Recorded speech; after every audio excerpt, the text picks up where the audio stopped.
Welcome to the ninth episode of the Pre-Health Purple Hawk podcast brought to you by Pre-Health Advising at Hunter College. My name is Isaiah Keynes, and I'm pleased to welcome Dr. David Iskhakov. He attended Hunter College, where he studied biochemistry and minored in history.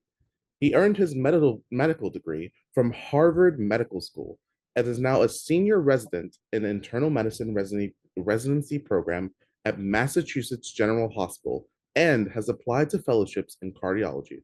Welcome to the podcast. Thanks for having me. I appreciate it. So, first off, I like to ask this very basic interview question that I've assumed you've heard many times throughout your medical career. What inspired you to pursue a career in medicine? Yep, the age-old question. I think I as far as I can remember, I wanted to be a doctor. My grandma was a pediatrician back in the Soviet Union, which is where my family originally came from. And then when they moved here, she no longer practiced medicine, but my mom started working in a medical office close to where we lived. And when I was younger, and whenever there would be a need for somebody to pick me up from school, my mom would usually do it and then bring us to work. And so I had that exposure to medicine from a young age. Um, and then as I started to go through middle school and then high school, I realized what a lot of people interested in medicine realize, and that's I love science, I love math. Um, that's sort of what I did at Midwood, where I went to high school. I was in the Medical Science Institute studying lots of science. Um, and then when I got to college, I realized that I also love helping people and being there for people in their toughest during their toughest time. And that's when I started volunteering and realized that medicine is the field that I want to pursue, and I want to be a doctor for the rest of my life. Oh, amazing answer. Okay. So it seems that you had some sort of like medical, like some sort of like foot in already into the medical world before even, deciding of what type of career you wanted. Yeah, I guess I was lucky in that I had that exposure going to my mom's work many times when I was younger, especially on Sundays when there would be nobody to watch us. It was a small pediatrician's office, and all the doctors knew me. To this day, my mom works there, and they always ask about how I'm doing. So, I've just been lucky to have that exposure. Oh, that's great. Okay. Well, my next question, I guess we kind of want to go in like more of a chronological order, in terms of your medical journey. How was your journey applying to medical school? Specifically, do you have any tips for current pre-medical students who are applying? Yeah, as you would expect, it was very, very nerve-wracking. Um, I I always had this idea that I wanted to apply straight to medical school once I finished college. Um, that didn't come to fruition. And so it was really nerve-wracking when I had to take a couple of years off and then apply afterwards. But I think the tips that I have for current pre-med students applying to medical school is, one, don't be afraid to take more time if you need it.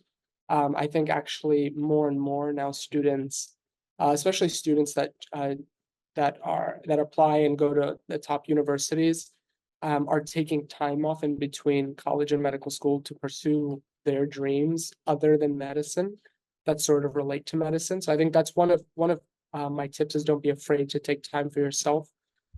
And then I think early on, once you start college, you have an idea that you want to go to medical school at one day, you really have to start thinking about the academics. Um, Trying to take interesting, tough courses, especially science courses, and making sure that you maintain your GPA. I think there's a false narrative that you need a perfect 4.0 to apply to medical school. It's not true. Um, People have majored in things completely separate from science and have gotten into medical school. People without 4.0 GPAs have gotten into medical school. But I will say that it is important to sort of be mindful of your academic profile, including your GPA. Then when it comes time to take your MCAT score. And then I think early on also trying to paint a picture of uh, what you want medical schools to take away from your application. So who you are as a person. And that involves the experiences that you will take part in, both all research, volunteering, shadowing, as well as the personal statement that you write. I think you want to make a cohesive story about who you are as a person, so that comes across to the admissions committee for medical school. And of course, early on, start thinking about letters of recommendation, thinking about who you would want as your advisors and people that you trust, is also something that I found really important. So I think those are mostly the tips that I would discuss with pre-health students. All right, amazing tips. Thank you so much. And coming from someone who's going to Harvard Medical School, I assume that we should definitely take those to heart. So yeah. I will say luck also has some stuff to do with it. Um, well, you were lucky enough to have attended Hunter College. Going from a public college to a large private university like Harvard must have been definitely a huge change for you. But before we talk about that, I wanted to ask, how was your time specifically at Hunter College, specifically as a pre-medical student? I assume it was hard, but if you'd like to kind of, delve more into that. Yeah, I really loved Hunter. I miss Hunter a lot. I still get this nostalgic feeling every time I think about my time at Hunter. It was a tough 4 years, I will say. Hunter is really known for their science courses and their science program being very, very difficult, and I can attest to that.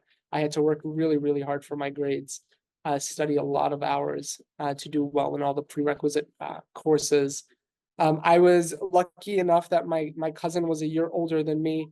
Um, and so when I got to Hunter, she introduced me to her friends, and so I felt a little bit more comfortable in the environment. Hunter is still, even though the campus isn't that large, there's a lot of students that go to Hunter, and so that was a little bit intimidating for me, coming from smaller schools. And so I guess I was lucky from that aspect that I had a network that I could rely on when I initially got to Hunter. And then also someone to advise me on which classes to take, how to study was also really helpful. So I'm really thankful to my cousin for that. But like I said, I really miss Hunter. It was really a great place. So from what I'm getting from that, you had like a really nice support system in a sense, like people that you were able to rely on. Absolutely. As soon as I got to Hunter, like I said, my cousin introduced me to all her friends, most of which were interested in either pre-health, pre-dental, or some sort of um, one of those sorts of tracks. And so we would always study together. We would take similar courses, even though different, of different, being of different years, give each other tips and tricks. And so that was also really helpful. Okay, great to know. Thank you so much. And also in your bio, you talked a lot about your research experience, and it seems that research has a big role, and I guess in terms of where you are today. So I wanted to ask, like, how do you believe your early exposure to research in college helped you on your medical journey, and specifically, how did you find these research opportunities as well? Yeah, so I'll be honest. I started research a little bit later in college than I would have wanted. Coming from where I came, I didn't know much about research. I knew I wanted to be a doctor, but I didn't know what sorts of things would go into research until one of my friends told me that there was an opening lab position at Hunter, which I quickly joined during, I think it was my late sophomore year of college. And then I really quickly realized that I love doing research and I love answering questions that people don't have answers for. I was really lucky to get into a summer research program. I think it was a 6 to 8 week program all the way in Las Vegas. A summer, I think it was between my sophomore and junior year of Hunter, where I got to go away, spend a summer at UNLV and do synthetic chemistry, something that I majored in and then did more research in afterwards. So that was sort of my entry point into research, was all Las Vegas. And then when I got back to Hunter, I joined Dr. Lynn Francisconi's lab as an organic chemistry lab. And from there, my passion and research really took off. Working with amazing graduate students on my own independent projects, getting to present my projects overseas in Germany, and then here in the United States in during a conference in New Orleans. Um, it's just a great way to learn new information and to develop skills in patients communication, teamwork, um, and that sort of sprouted later on. And I'm, still doing research to this day.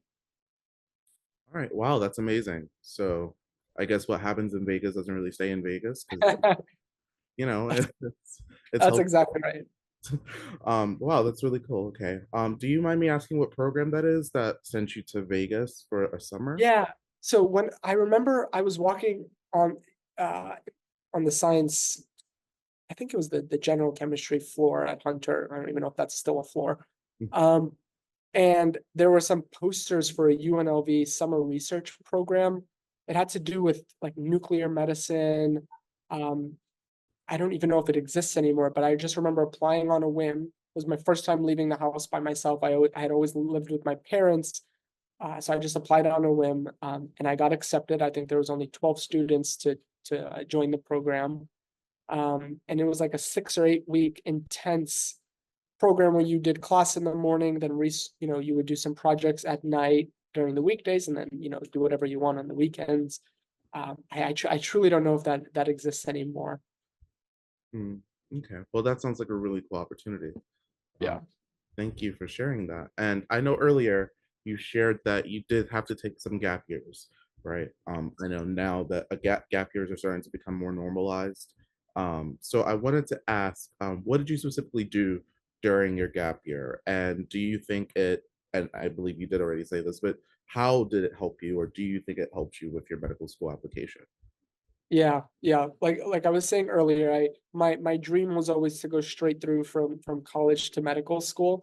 But I quickly realized that one, in order to be a complete applicant, and two, just to further explore my passions in research and in volunteering, I needed to take some time off because otherwise Hunter was so intense that there was just not a lot of time during school to pursue these other things. And so once I graduated college, I became fully employed at with Dr. Lynn Francisconi's lab, the organic chemistry lab that I was speaking about earlier, in combination with a lab at Memorial Sloan Kettering. We sort of worked on one project together.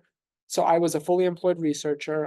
Like I said, I would do my independent projects every single day. I would present them at conferences.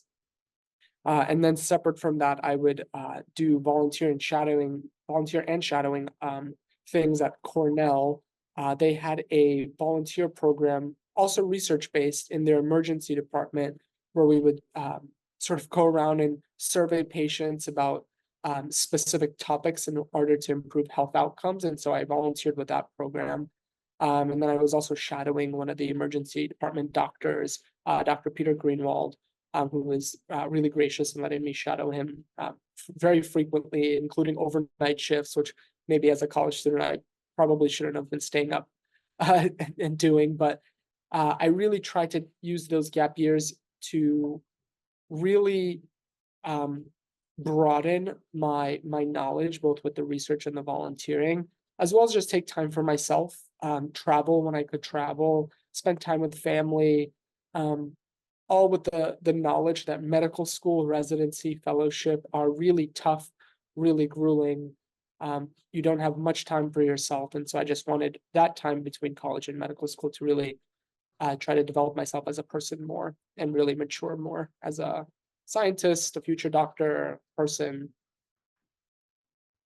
Wow, okay, that seems really helpful. So overall, would you suggest for everyone to take a gap year? Like, would that be something that you think would be really helpful for most people at least? Yeah, it's a really good question. I think, as I was saying earlier, people are taking more and more gap years. Especially a lot of my classmates are at Harvard. I think over 60% of them took at least one gap year. So it's a really high number, especially when you think that people typically want to go straight through.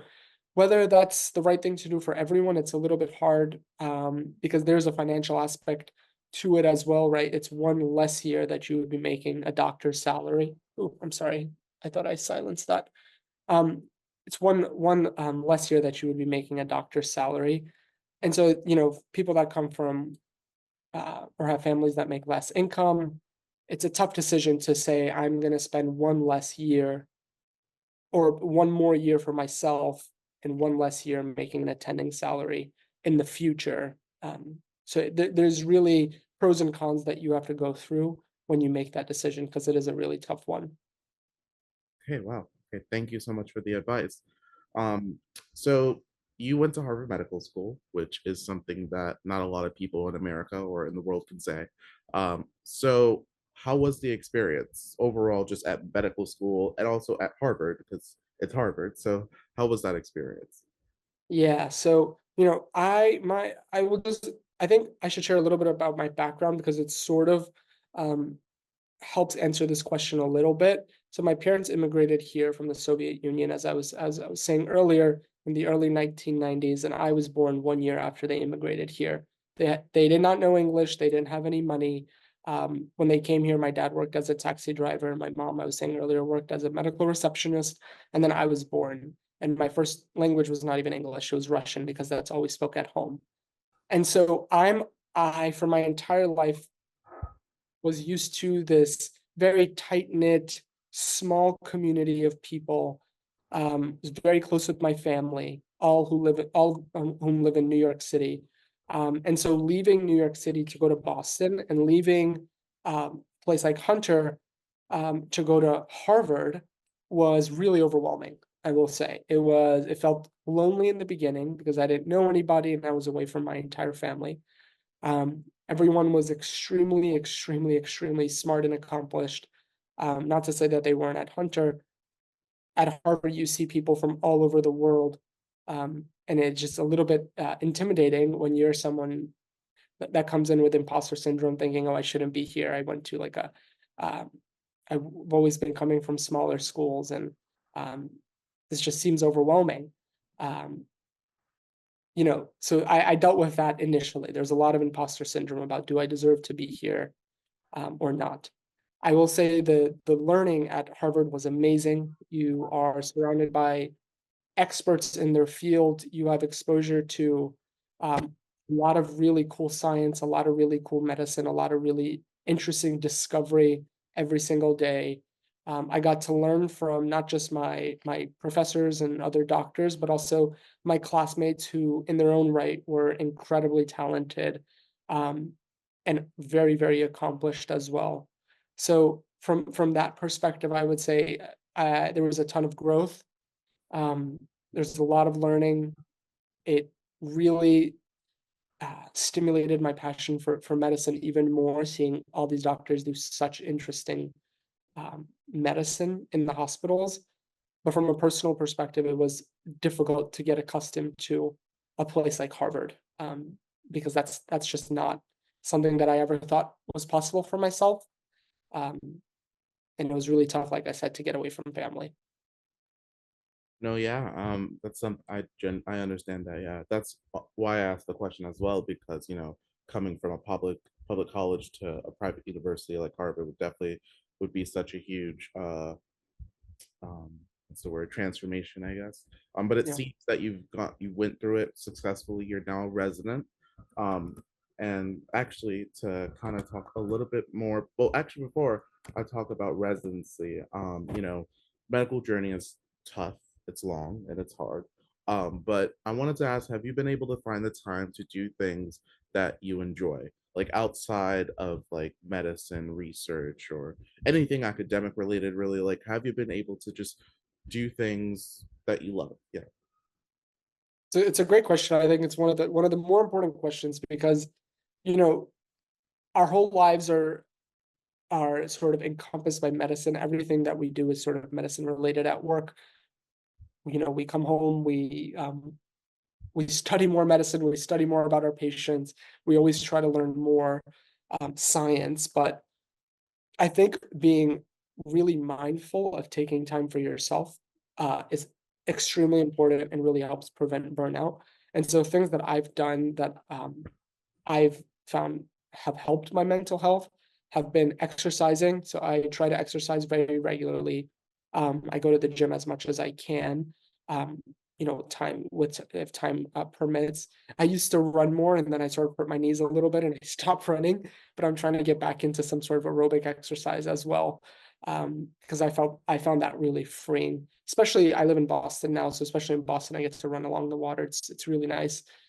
Um, Travel. So I was saying earlier that I love to travel, and I've been really blessed to have friends that love to travel as well. And we love to go to Europe and explore their culture there in different countries, and then even throughout the United States. I try to get away for a weekend whenever I can. My girlfriend and I, we anytime I have a free weekend, we try to plan a weekend trip somewhere either close or somewhere where we have to drive, just to sort of get out of the city, get away from all the medicine, and just to relax our minds and enjoy nature. When I was in medical school, I would also really prioritize going back to see my family. As I was saying, it was really difficult for me to get away from my family, moving from New York to Boston, but at least once a month, I did have an opportunity to go visit my family back in New York City and just spend time with them. Once I started residency, that became much, much, much more challenging because the schedule is so difficult that if I do have a day off, it's a random day off in the middle of the week. Sometimes I have weekends off, but it's really tough to travel back and forth between Boston and New York. So I haven't been able to do that as much, but I, FaceTime them and speak to them as much as I can. And then I just try to spend time with my friends here, whenever I have whenever I have free time. We like to explore new restaurants. I recently was introduced to this app where you could put in all the restaurants that you've ever visited and rate them, and then you get to see your sort of scoreboard of all the restaurants you've been to. So we like to explore new restaurants, try new foods. Um, I've really found that prioritizing those things have been helpful to take my mind away from medicine and show me that there are things outside of medicine that keep me sane. Yeah, well, that's very nice. So overall, what I'm seeing is that with a lot of the free time that you do have, you try to strengthen the relationships that you have with family and friends, and also yourself with doing physical activities or running and the such. So that's really nice, and I think it's something that a lot of students, even pre-medical students like myself, tend to overlook is the fun side of life. So yeah, thank you for sharing that. So this is very rare. I don't usually get a chance to interview people that have gone through the residency process. Usually it's Mm. people that are just about to apply to residency or just got into residency. So I have the opportunity to ask you, how was your time as a resident? I know, is this your last year as a resident? Right? This is. And the fellowships, right. Yeah. So how was your time as a resident? Was it different? I'm assuming it was different from medical school and undergrad. Actually, before I ask that, how was the process of applying to residency? So first, let me ask that. So how was the process of applying? Yeah, so applying to residency is very similar to applying to medical school, except when you apply to residency, you have a very basic idea about what you want to be when you grow up. So for me, that was internal medicine. I wanted to join an internal medicine residency because ultimately my dream is to be a cardiologist. And so when you're applying from medical school to residency, a lot of your experience are sort of tailored to what you're interested in, and it feels less random than it may have when I was applying to medical school initially.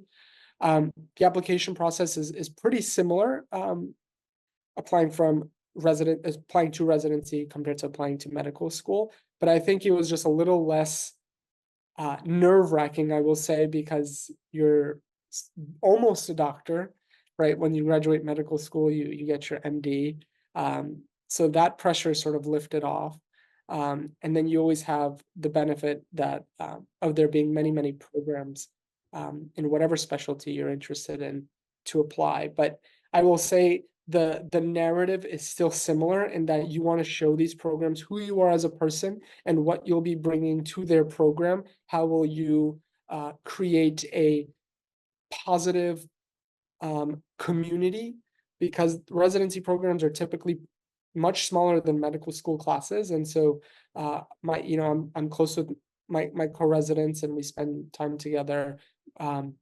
So, it's really showing these residency programs who are you as a person, how will you contribute to their community, and then adjacent to that is doing things that you think will help continue develop you into the doctor that you want to become. So whether that be similarly research experiences or volunteer experiences or educational experiences, policy experiences, there's a whole there, there's a bunch of different things that we can take part in as medical students that will help frame your application.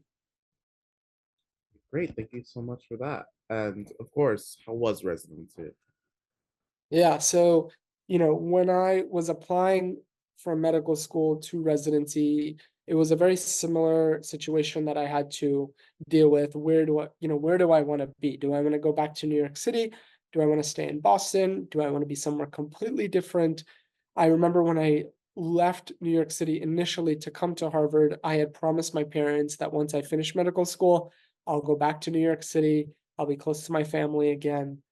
And I hate to say it, I did break that promise because I decided to uh, go to Massachusetts General Hospital and pursue an internal medicine residency there. And that was simply because, at Harvard, one of the three hospitals we get to rotate at is MGH, and I found their camaraderie in their residency class to be um, incredible. I remember I was doing a night shift as a medical student on my general medicine rotation, and it was our intern's birthday, and it was maybe 2 o'clock in the morning, and about six of her co-residents came in, brought a cake, sang her happy birthday, and that's a memory that I never forgot, and that's a program that I wanted to be a part of. And so, while it was a difficult decision not to go back home to New York, I did decide to stay in Boston and join MGH. And it's a really, really tough program. Um, it's very rigorous. The patients that you see that come to MGH come from all over the world because it is one of the top hospitals in the entire world. And we see a ton of different um, diseases there. Being an intern, so the first year of residency, was really tough. I never felt like I was learning. I always felt like I was just doing, basically being a task rabbit, doing a bunch of tasks, working really long hours. But then once I finished my intern year and became a junior, which is the second year, and now had the opportunity to lead teams, I really realized how much intern year taught me, how much I learned during that year, how much I grew as a doctor there during that year. Um, but the second year was still really, really tough. It was tougher than the first because the responsibilities changed, right? You no longer go from being an intern. Now you're a junior where you lead teams. And so that's a whole different pressure in and of itself. But similarly, you learn completely different skills. You learn uh, medicine at a rate that you've never thought you would learn before. And then you basically become a senior, which is the last year of internal medicine residency. That's what I am now. I just started my senior year.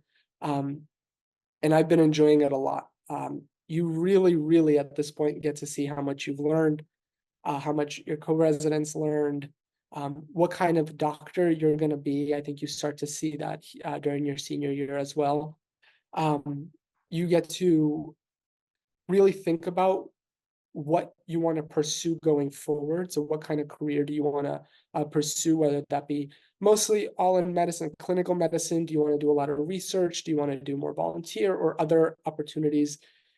You get to really learn that about yourself towards the end of junior, beginning of senior year. And then you apply to fellowship, which is, or you do or you don't, right? If you want to stay a general medicine doctor, then you apply for jobs and make a real attending salary. If you want to apply for a specific fellowship, which is basically a subspecialty in medicine, you do that in the beginning of your senior year. And that's what I just did. So I applied to cardiology fellowship. Um, and I guess we'll see where I end up. Well, I believe you'll end up somewhere amazing. You seem to be very accomplished. And it seems that residency has taught you a lot of important skills like responsibility and being able to adapt to new changes and new environments. So I think that's something that we're all excited about as I guess pre-meds and also soon to be doctors is I guess getting adjusted to new environments and learning about new things overall, which I believe you will learn new things in your fellowship, right? In Yeah. cardiology. So, how are you feeling? Are you excited to pursue a future career in cardiology? And if you don't mind me asking, why did you choose cardiology specifically? Yeah, I am super excited. I think now is sort of the point where, um, and you'll see this in the future too, when you go from medical school, you're learning all of these things and all of these different specialties. Then when you go to residency, it sort of shrinks a little bit. You're learning about your specialty. And when you go to fellowship, it shrinks even more. There's still a ton of information. No one knows everything. It's absolutely impossible. But as you go forward in your career, you get to subspecialize even more. And it brings me so much joy that I'm going to be doing cardiology because it's what I was passionate about since going to medical school. I chose cardiology. It's because it's such a broad field. So within cardiology, you can do um, procedural things if you're interested in a procedural subspecialty. You can do medicine things as well. So thinking about interventional cardiology, which is placing stents or changing valves, electrophysiology, which is dealing with the electrical problems of your heart. You can do heart failure, you can do critical care, you can do preventative medicine. So cardiology is such a broad field. And when I was learning about it in medical school, it was the field whose physiology interested me the most. And so that's why I initially developed a passion for cardiology. And then once I started shadowing cardiologists, practicing cardiology in residency, I found that there was no subset of patients that interested me more than those that came in with specifically cardiac complaints. And so I'm super excited. I'm nervous as I've been with every single step of applying to medical school residency and now fellowship. But I'm very, very excited for what's to come. Wow, that's amazing. And seems you'll be working with what is the most important, or what some people consider the most important organ, the heart. So, The thank you. best organ. Yeah, the best organ. We don't have, not, we're not alive. So yeah. So thank you for your future service to the community, and your service already to the community as a resident and as a doctor. So that is all the questions I have on my end. Thank you so much for being here today, for volunteering your time to be here today and sharing your experience with other Hunter pre-med students. We're all very nervous. Some of us, we want to give up, but seeing that there's people that have made it from Hunter to places like Harvard, or to applying to specialties that are really competitive like cardiology, kind of makes us feel like we can still keep going moving forward. So thank you for joining today. Of course. And I will say, when I started Hunter, I remember the introduction to biology class. Mm. I'm not going to say who the professor was, or I don't know if they're still there, but it was one of the most difficult classes that I've ever taken in my life. And I remember that about half the people I knew that were interested in pre-med dropped pre-med after taking that class because it was so difficult. And I will just say, if you are interested in becoming a doctor, if you are interested in the pre-health tract, then don't let that or any other class deter you from pursuing what you want to ultimately do in your future. Like I was saying earlier, you do not need a 4.0 GPA to apply to medical school to get accepted to a great medical school. Um, while your grades are important, of course, you don't need to get A's in every single class to apply to medical school. So I will say, it's really tough at Hunter. The science courses are really difficult. I feel like people don't appreciate that as much, but they are very difficult, very time consuming. You feel like you almost have no life whenever you're taking a science course at Hunter. But I will just say, keep pushing. Really build a network of people around you that you trust, that you can study with, that support you, that pick you up when you're down, because you'll be down at Hunter. It'll be really difficult. But really try to find those people, whether that's at Hunter or at home, or people that you grew up with. Try to find those people that will continue supporting you and continue to remind you why you initially went to Hunter and why you initially decided that you wanted to be a doctor or a dentist or, some other field in medicine, because it'll always be difficult. And with each step of the way in medical school, in residency and fellowship, it'll only get more difficult.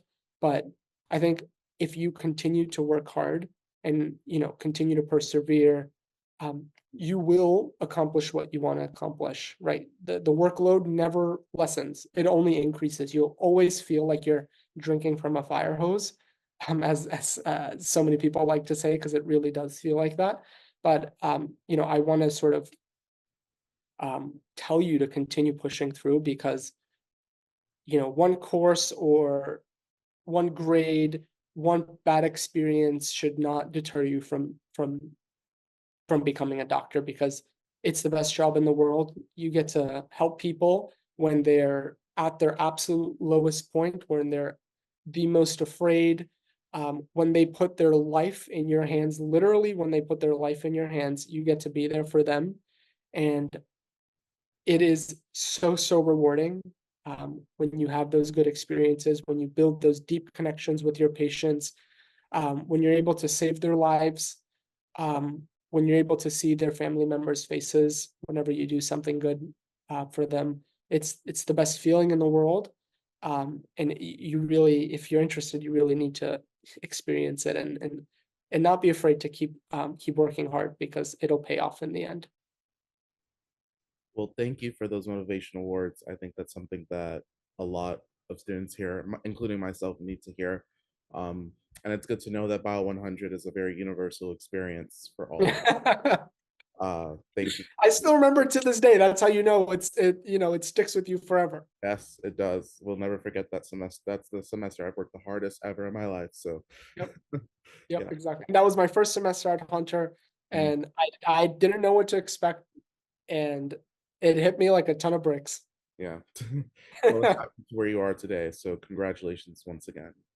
Thank you very much, and I appreciate your time. And I wish all the Hunter pre-health students all the very best, because it's a great program. The leadership at that program, especially Camille, is absolutely incredible. They have got me to where I am today, and I owe them so much. They helped me so much through this, through tough times, gave me so much great advice. Still text me to this day, wishing me a happy new year and on holidays. It is an incredible community at Hunter. I really want you guys to delve deep in that community, because it's so rewarding. So thank you again. Of course, thank you so much for your time. Of course. Yes, that's all for me. Awesome. Thank you. Thank you as well. Bye. Good luck to you. Okay. If you ever need anything, please reach out. Oh, thank you very much. We'll do. I'm happy to help. Thank you. All right. Have a good rest of your Sunday. Bye. You as well. Bye.